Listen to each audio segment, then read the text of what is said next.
Hello दोस्तों, नमस्कार। आज फिर आपके सामने मैं हाजिर हुआ हूँ एक नई वीडियो लेकर। एक नए टॉपिक पर नई वीडियो बनाने जा रहा हूँ। और आज का जो टॉपिक है वो है हार्ट अटैक।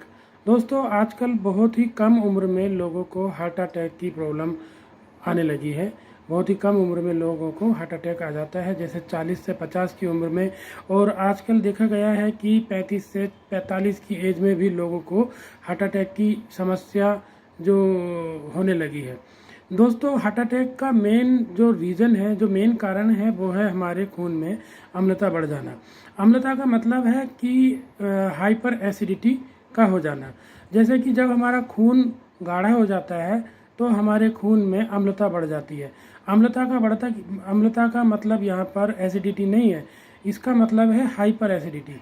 तो जब हमारे ब्लड में, हमारे खून में हाइपर एसिडिटी बढ़ जाती है, मतलब अम्लता बढ़ जाती है, तो हमारा खून गाढ़ा हो जाता है, जिससे कि जो दिल की जो धमनियाँ होती हैं, जो दिल की नलियाँ होती हैं, उनमें खून पूरी तरह से प्रोसेस नहीं हो पाता, सर्कुलेट नहीं हो पाता है। और एक समय ऐसा आता है कि नसों में, मतलब नलियों में ब्लॉकेज बन जाते हैं और हार्ट अटैक की समस्या क्रिएट होने लगती है।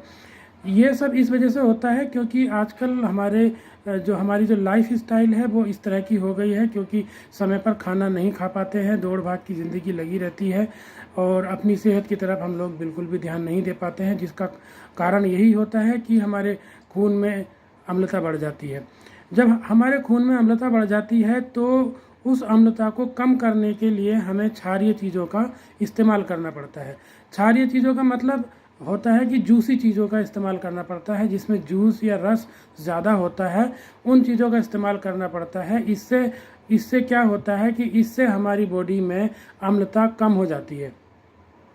और अम्लता अगर कम हो जाती है तो इसका मतलब यह है कि हमारा खून पतला हो गया है और हमारे खून में जो नलियों में जो खून है वो पूरी तरह से प्रोसेस होता है, वो पूरी तरह से सर्कुलेट होता है और हार्ट अटैक की जो स्थिति है वो कम से कम लोगों की बन जाती है।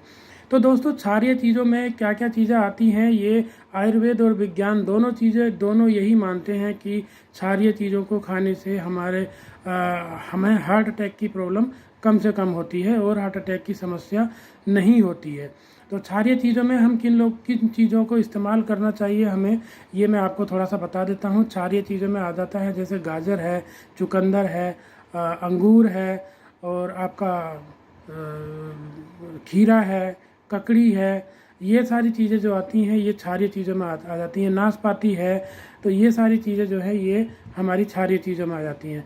तो हमें अगर क्षारीय चीज़ों का अगर हम अगर इस्तेमाल किया जाए तो इससे हमारे खून में, हमारे ब्लड में अम्लता कम हो जाती है, जिसका सीधा सीधा अर्थ होता है कि हमारे जो हार्ट अटैक की जो समस्याएं हैं वो नहीं होती। लेकिन इसके पहले सबसे ज़्यादा ज़रूरी है हमारी जो लाइफ स्टाइल है, उस लाइफ स्टाइल को सुधारना। अगर हम अपनी लाइफ स्टाइल को नहीं सुधार पाते हैं तो ये आप कितना भी क्षारीय खा लो या जितनी मर्जी का आप कोशिश कर लो, हार्ट अटैक की समस्या से आप नहीं बच सकते। तो इसके लिए सबसे ज़्यादा ज़रूरी है समय पर सोना, समय पर खाना और समय पर नींद पूरी करना, और थोड़ी बहुत हल्की फुल्की एक्सरसाइज भी ज़रूर करना। अगर आप खाना खाने के बाद हर रोज़ 1000 कदम अगर चलते हैं तो इससे आपका जो खाना है वो प्रॉपर लगभग डाइजेस्ट हो जाता है। और सोने से पहले कम से कम 2 घंटे पहले आपको खाना खा लेना चाहिए, जिससे कि आपके बॉडी में एसिडिटी ना बने और आपके बॉडी में जो ब्लड है उसमें अम्लता ज़्यादा ना बढ़े।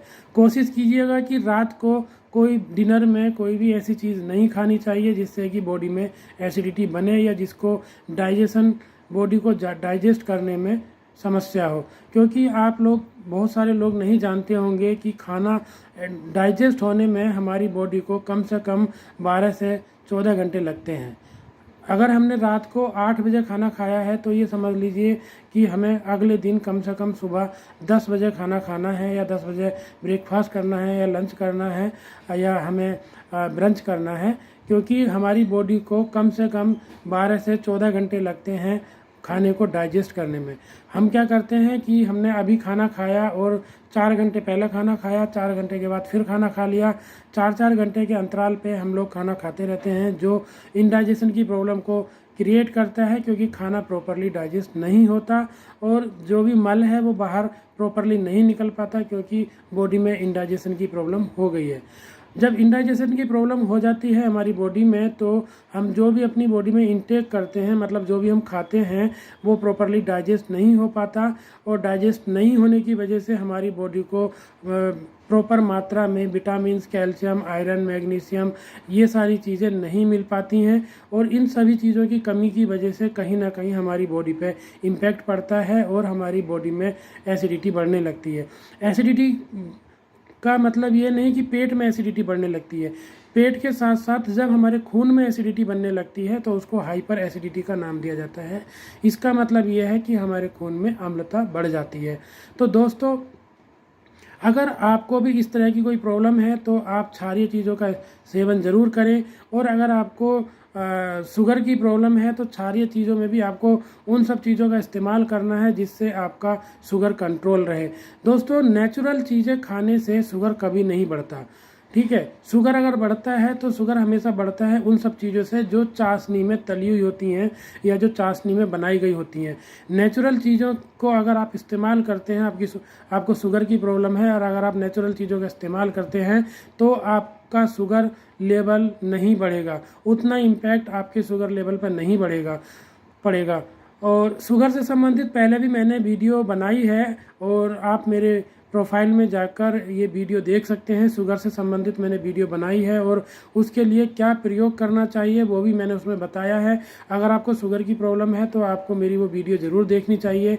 आप ISKD मेडिफिट पे जाइए, उस वीडियो को देखिए, आपको समझ में आ जाएगा कि शुगर में आपको क्या खाना है, क्या नहीं खाना है और शुगर को किस तरह से आप कंट्रोल कर सकते हो। दोस्तों, शुगर होता है तो आपको कोलेस्ट्रॉल की समस्या भी ज़रूर होती है, और जब कोलेस्ट्रॉल की समस्या होती है तो हमारा जो खून होता है, जो ब्लड होता है, वो गाढ़ा हो जाता है, जिससे कि हमारी बॉडी में जो नलियां हैं, जो धमनियां हैं, उनमें प्रॉपर सर्कुलेशन खून का नहीं हो पाता। तो दोस्तों, उम्मीद करता हूं कि आपको ये वीडियो ज़रूर अच्छी लगी होगी। अगर ये वीडियो आपको अच्छी लगी है तो इस वीडियो को आप अपने सगे संबंधियों के साथ ज़रूर शेयर करें, जिससे कि जो इन्फॉर्मेशन इस वीडियो में दी गई है वो सभी लोगों तक पहुंचे और इस वीडियो का सभी लोग फ़ायदा उठा सकें। अधिक जानकारी के लिए आप मेरी वेबसाइट www.ISKD-medifit पर भी जा सकते हैं। ये प्राचीन आयुर्वेदिक वेबसाइट है। आपकी सेहत से संबंधित इस पर बहुत अच्छी जानकारी आपको मिलेगी और उसका इस्तेमाल करके अपने जीवन में आप उसको इस्तेमाल कर सकते हैं और अपने जीवन को आप निरोगी बना सकते हैं। तो दोस्तों, अगली वीडियो के साथ फिर मिलते हैं। अगर आपको किसी तरह की कोई क्वेरी है तो आप कमेंट बॉक्स में ज़रूर डालिए। मैं कोशिश करूंगा कि आपके जो सवाल हैं उनके ऊपर मैं एक वीडियो बना सकूं और इन्फॉर्मेशन आपको शेयर कर सकूं, आपकी समस्या का समाधान कर सकूं। तो अगली वीडियो के साथ फिर मिलते हैं, तब तक के लिए नमस्कार।